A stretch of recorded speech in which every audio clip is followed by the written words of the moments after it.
neck on her big neck. My nigga selling crick neck for the stick neck. And I got a big neck for the chick chat. Matte black Hellcat, picked up a hot bitch, and it's a Hellcat. So for the dick, now the bitch need a tic tac. Give me a dummy, you know they gon' hit back.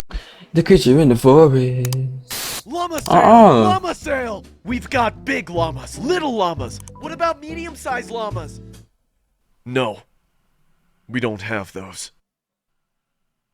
And llamas on hoodies! All 15% off until midnight on the 15th. The link is in the description. Now, back to the video. My parents were traveling for the weekend, as it was their anniversary, and to no surprise, they wanted to be alone. This meant that I had to take care and be in charge of my little brother, Oliver. Our home and neighborhood were surrounded by woods, and Ollie liked ambling around the trail that was behind our house, but he couldn't go back there without permission. So naturally, since I was 18 and he was 10, I'd have to go with him for precautionary purposes. Makes sense. It was a little while before lunch, so I decided to join Ollie in his trek, so that way my appetite would be in a more salubrious state. It was spring, what? and the leaves were meager and just starting to grow back What was onto the that? trees, which also meant I had to watch out for any sort of dangerous animals that could possibly lurk out and cause harm to any of us. I could hear Ollie sniffing the air, and then him groaning at something. "Something smells like shit," he said nasally, as he pinched his nostrils shut.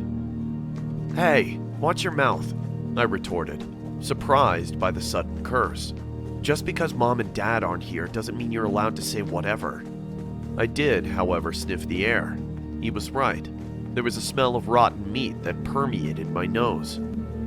It was like roadkill. I saw what looked like legs by a tree about several yards from us. "Stay right there, okay?" I instructed Ollie. He nodded in agreement while keeping his hand on his nose. I leisurely walked forward and turned the tree to see what the thing was. It was a deer, and it was dead all right. Flies droned and swarmed around it. I was used to seeing dead animals around here. Hunting was pretty frequent. But there was something that rather took me aback. It was the fact that the way its neck had been ravaged into.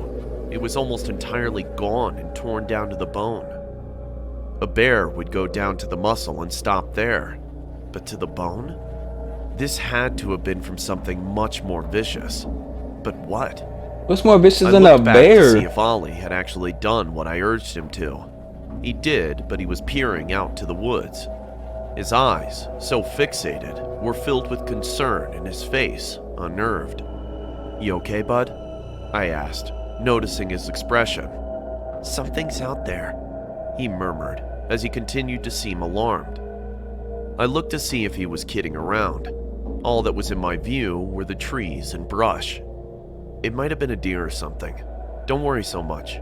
Come on, let's go back and get some lunch." And so we did, just to reassure him.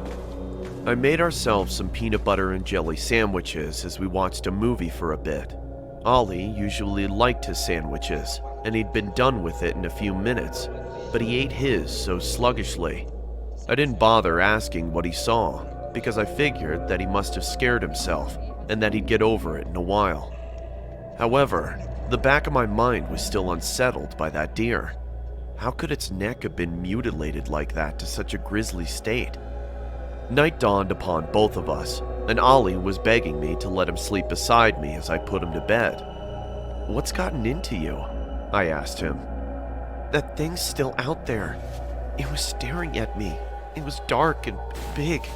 Bigger than you." "I'm sure you just scared yourself. If anything was out there, it wasn't anything dangerous." He continued to beg me, but I kept refusing, and told him to close his eyes and that he'd forget about it in the morning.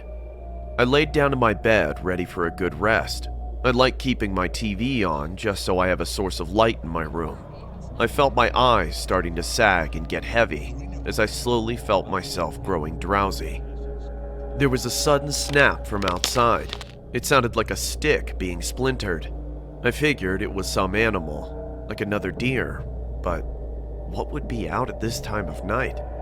My TV was still on, so I decided to watch a little bit more just so I could go back to sleep. Without even thinking, My gaze floated to the window, and my heart punched the inside of my chest.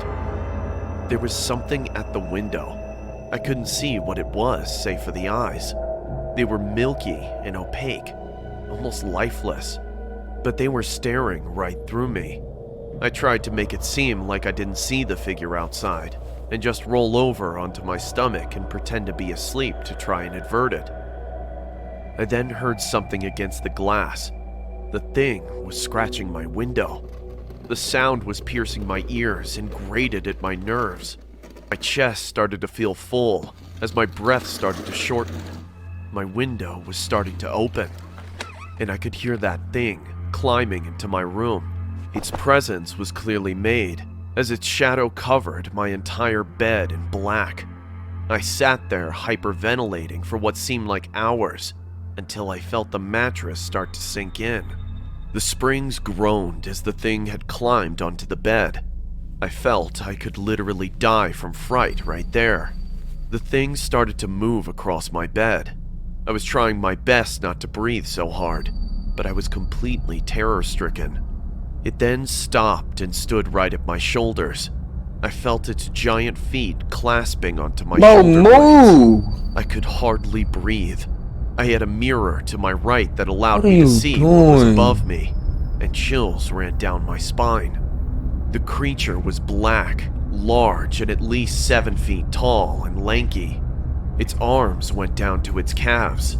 Its chest leaned over me and stretched to an impossible degree. It didn't even Hey, look that's our boy human Groot, man. or animal. It seemed It's alien. Groot.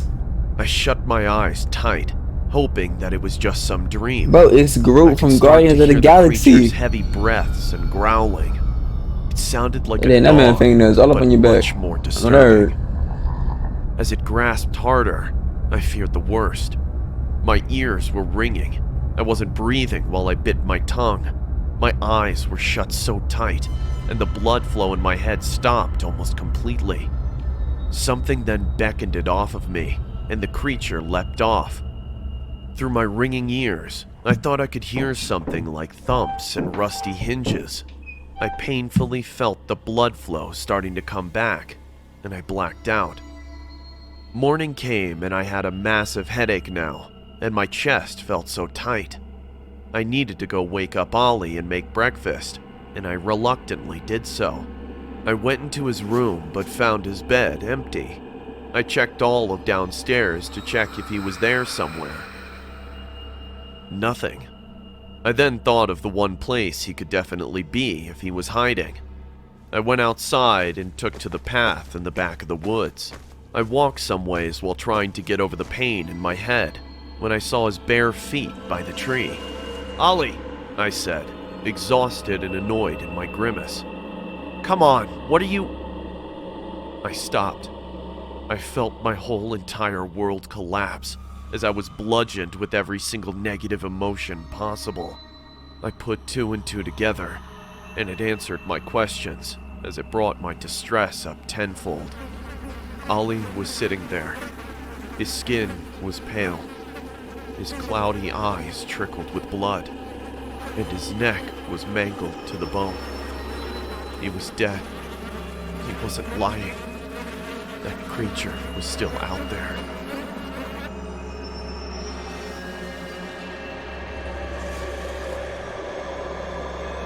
First of all, why wasn't your window locked? Hope you all enjoyed the video. No, I Thanks didn't for enjoy sticking that. around. You The Bigger lost. Llama plushies are back in stock L. now. You If took you a missed L. them before, now is a great time to grab No, one. bro, this is not a happy moment. Stop playing happy music. Your little brother got folded like an omelet. This is a L. You took a L. You did that win. Hope you guys enjoyed the video. No, she did. Ain't no good ending. You folded.